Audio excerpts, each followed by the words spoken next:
व्यापार करना चाहिए। यहाँ तो व्यापारी है, ये बीजेपी का उम्मीदवार हमारे स्कूल से निकला है। मेघ सिंह जी तो ज्यादा संपन्न थे, इनके पिताजी मैं देखता था 9th 8th में हम पढ़ते थे, तब तो ट्यूबवेल की गाड़ियां, तब उस समय साधन संपन्न थे 85 86 87 के दौर के अंदर। तो अरब खरबपति होना चाहिए ना इनको, अभी तक क्यों नहीं है? 15 गाड़ी इनके पास बड़ी होनी चाहिए, लैंड क्रूजर और सारी। भाइयों सेवा करी। और जिन व्यक्तियों के पास मोटरसाइकिल नहीं थी, 10 रुपए 20 रुपए के तेल के पैसे नहीं होते थे, वो अगर ये कह दे कि हम इतनी भर रहे हैं फार्म के अंदर 2.5 करोड़ 5 करोड़ 15 करोड़, जो काम कर रहे हैं ना इलाके में, भूल से अगर कह दो ना कि 20 रुपए 50 रुपए 100 रुपए फीस माफ करनी है तो अंदर पड़ जाएंगे आपके। और गलती से मत कह देना कि अस्पताल खोल के बैठो, किसी मरीज का इलाज किया 2000 कम कर देना, जब के 2 घणो खोलियो भूखा मरता, अब जार हो जानो घना पाता रुपया पूरा।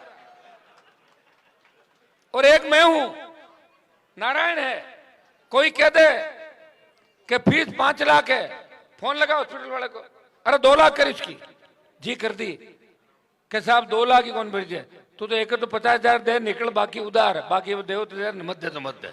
मां जानो, ये तो रोज ही काम है हमारा, ये तो हमारा रोज का ही काम है भाई। कोई कहना बिल्कुल इंडिया वो तो कहते मन तो निकल जाए कि साहब निकलन को भेजू भेजा रे बारे वो गया अस्पताल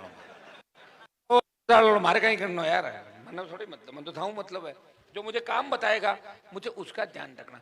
और कोई ये कहते हनुमान जी मुझे तो अभी कभी 50,000 रुपए चाहिए दो, मैं जब निकलूंगा यहाँ से 5 आदमी कन्वेटर साहब करो व्यवस्था, तो कह ले भाई दे इन 5-50 उधार कर कुरार कह हाथ जोड़ू बापड़ा निकल हटू और तारा हिसाब किताब को नहीं तू कर। ऐसा व्यक्ति आपको नहीं मिलेगा सड़कों पे।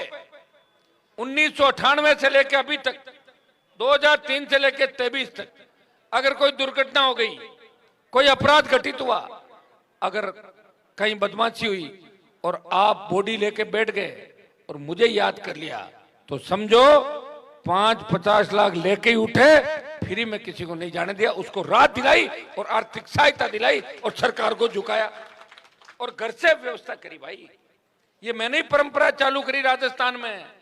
कोई नेता जेब में हाथ नहीं डालता था, मंदिर जाता जब दुजुड़ा खो जाती देखता 50 रुपए मंदिर में कौन रखे, वो बढ़ा दिया मैंने 500 आ गई सारे सारे, तो 500 रुपए डालो छोरा निंग रहा के कितना कह ले देखो क्या तो सोई दिया कि फाटूड़ा नोट गए साहब सही कह। मैं क्यों दुख तो कहना मैं ही पाऊं उधार ले ले पर अगला नहीं सोरा कौन रहने दो ना। तो भाई इतनी कोई सेवा कर सकता आपकी बताओ? 24 घंटे थे टाप नाराज हो जाए हमारो। अभी नारायण कहता माँ क्या मिला मैं दिन में 15-15 बार, तो मैं तंग हो जाता हूँ, थोड़ा बहुत कह दूं क्यों करो मैंने मारो मत, अगर एक कह देता हूं तो उस बात को मन से मत लिया करो, क्योंकि मैं अकेला हूं। अब यार खानो थोड़ी खा रहे हो सुबह को, थाने जान कौन खाओ खानो, अभी जाऊं को देखो खानो खाऊं कटेगा, समय नहीं मिलता। 3-4 बजे जार सो और 10 बजे उठो तो कोई छोटा मोटा नाश्ता किया तो क्या, गाड़ी चल रही है। और चल किसके कृपा से रही है? ईश्वर की कृपा से मेरे पे आशीर्वाद है कि कोरोना के समय जब मेरे साथ कई लोग भर्ती हुए थे, कई चले गए और कई मेला अभी फेरी, एक जना ने फोन करियो मारे सारे ही बेटा क्यों साहब बैठा की बहुत चिंता करे, मैं मारे हम ही फोन लगाओ कि भाई फोन लगा पूछो हनुमान जी की तबीयत साहब खराब है, क्यों मैं तो सुनी गया कौन गए हालता है अपनी समाज को नेता हो बताओ, शर्म आवे बना। और त्यार होता है फोन करिए साहब थाकी तबीयत ठीक हुई बहुत ही बढ़िया, मैं थे तो माड़ा फेरे पर मैं अब लोगों की आदत छूटे को नहीं बात।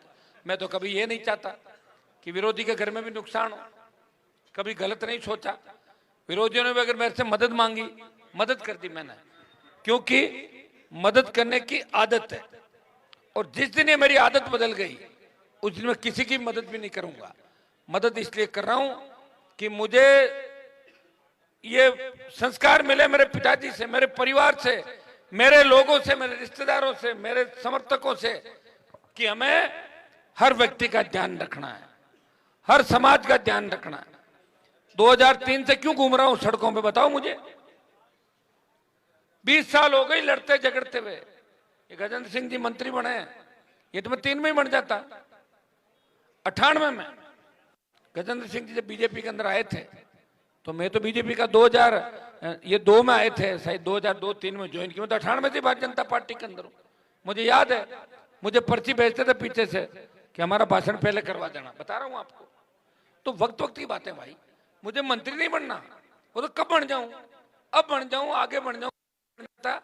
मैं संतरी बन के आपकी सेवा कर रहा हूं, और उसका परिणाम यह है कि पूरा देश खींवसर के चुनाव को देख रहा है। पूरा देश, बहुत से न्यूज चैनल और देश के अलग अलग इलाकों से लोग आज कल परसों तरसों इस खींवसर की धरती पे चुनाव देखने के लिए आएंगे और देखेंगे कि आखिर खींवसर की जनता को हनुमान जी ने ऐसा क्या पिला दिया कि हनुमान जी को छोड़ ही नहीं रहे।